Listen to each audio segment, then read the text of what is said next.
What's up, people? It's your girl Adeola. So we actually had a show for you guys, and we were ready, and then the plane crash in Ethiopia happened, and I just can't upload a show where I was like laughing and all that.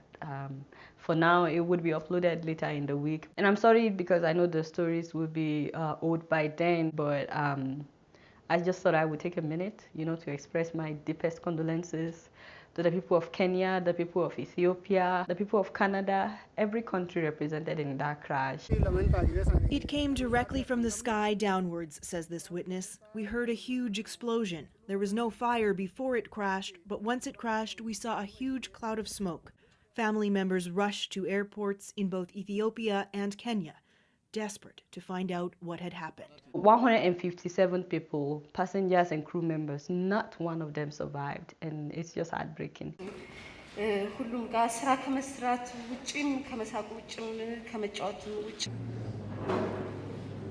እዚህ አደጋ ህይወታቸው ላለፉ ኢትዮጵያውያን እና ከኢትዮጵያ ውጭም የእኛን አየር መንገድ ሲገለገሉ የነበሩ ደንበኞች There were 32 Kenyans on our flight.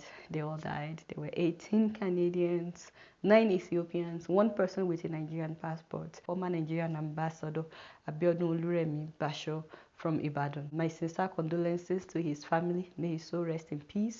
There were people from China, Togo, France, UK, US, Uganda, Rwanda, you name it. And I just can't imagine what some families are going through right now in different parts of the world. I heard about a mom and her daughter who both died. 33-year-old Amina Odawa and her 5-year-old daughter Sophia Abdul Kadir were among the 157 passengers killed Sunday. There were families that died. We have learned that members of the same family, 6 members of the same family were killed in the crash.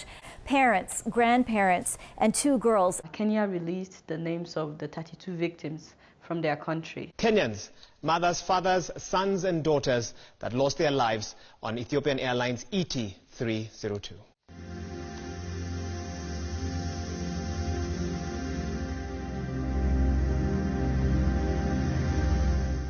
And among those who died were 19 UN employees.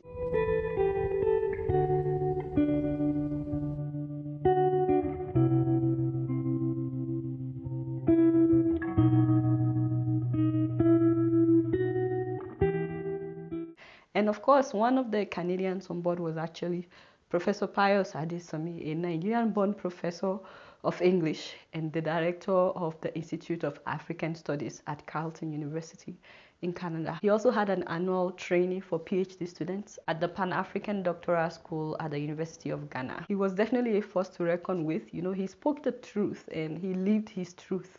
He was a very clever satirist who addressed corruption in African societies without apology. He liked to say it as it is, with humor, a lot of Yoruba humor, and also proverbs. He was really good with that. He didn't hold back. He didn't hold back at all, and he lived his life, and he inspired so many of us.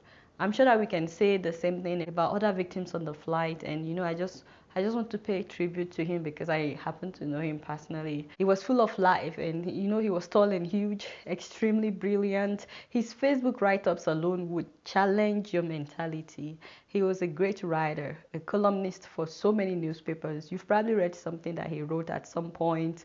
Maybe you just didn't know that he was the writer. The last book he published is Naija No Dey Carry Last. The book before that, You Are Not a Country, Africa, that one won the Penguin Prize for African Writing. When I saw his last post on his Facebook page, that's Psalm 139 verse 9 to 10, which says, "If I take the wings of the morning and dwell in the uttermost parts of the sea, even there your hand shall lead me, and your right hand shall hold me." I was like, wow, what a way to sign out. I was like, maybe he knew, I don't know. Pius was from Isolumakutu in Kogi State. He's survived by his mom, his aunt, his wife, and his daughter, and so many other family members. If you didn't know him before his death, please Google him, read some of his articles, watch his interviews. It's so hard to talk about him. I'm sorry. Watch his interviews or his TED Talk. It was a brand new plane, So they're still investigating what could have caused the accident. You know, I decided to talk about him and everybody else on that flight because once again, I'm reminded that it's not about how long we live. It's about how well we live. It's about the impact that we make with the life that we live.